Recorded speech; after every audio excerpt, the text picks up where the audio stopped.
Well, thank you so much, Judge Massey, for those kind words. The check is in the mail. I appreciate it. But listen, I want to thank all of you all for coming out to support this re-election campaign kickoff. I want to thank my campaign manager, Eddie Compton, and all of these great folks behind you who are supporting this campaign.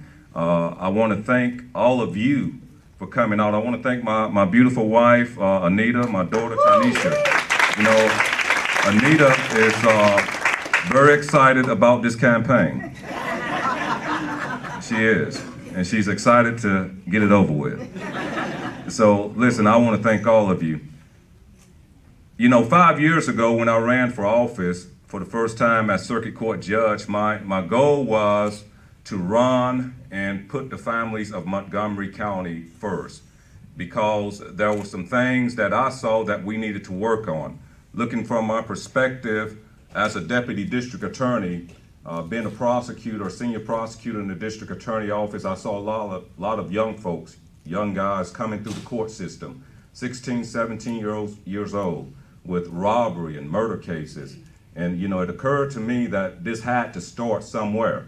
It had to start at home, and it had to start in the juvenile court system, because many of them had cases or experiences in our juvenile court system. And it occurred to me that if I can get down there and be some kind of an example or role model to those young people, those at-risk males, and show them that there's a better way. There's a better way than crime. There's a better way than gangs. There's a better way than dropping out of high school. That's just a better way. And I want to be the example, the light, the shining light to show them that way, and to close the gate, to close this pipeline from high school to prison.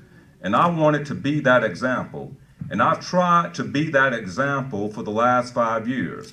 And I want to continue to be that example. When I came to family court, for some reason it was this isolated place on Air Base Boulevard that not many folks knew about or maybe even didn't care about. But I want to tell you that as goes our families and our children in this community, so goes the community. And if we don't invest in them, if we don't put the time in with them, then we're going to have a community that's not the best that it can be. And we're not going to have a community that we can hand on to our young people. So we need to invest in our families and our kids. And that's what I've tried to do. I've tried to take what was an isolated village or an isolated island onto itself that didn't have many partnerships within the community, that didn't have any bridges to the rest of the community, that didn't form any relationships with the rest of the community. I've tried to make bridges to good services and to good programs. Programs like the STEP Foundation, programs like Family Guidance Center, and all that they do, all of the services that they provide for our families and our youth. Programs like Men of Valor, where Mr. Henry Tellers has one of the mentoring programs that I partner with. Programs like the STEP Foundation that Mr. Cedric Fluker heads. I've tried to partner with members within our community to give services and programs to our families and our kids that they can benefit from. You know, it took a village to raise me.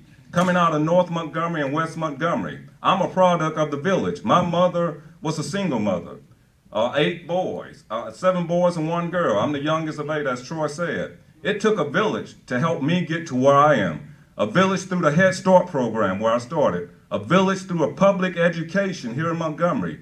A village even through Auburn University Montgomery, a public university. A village through the United States Army and military.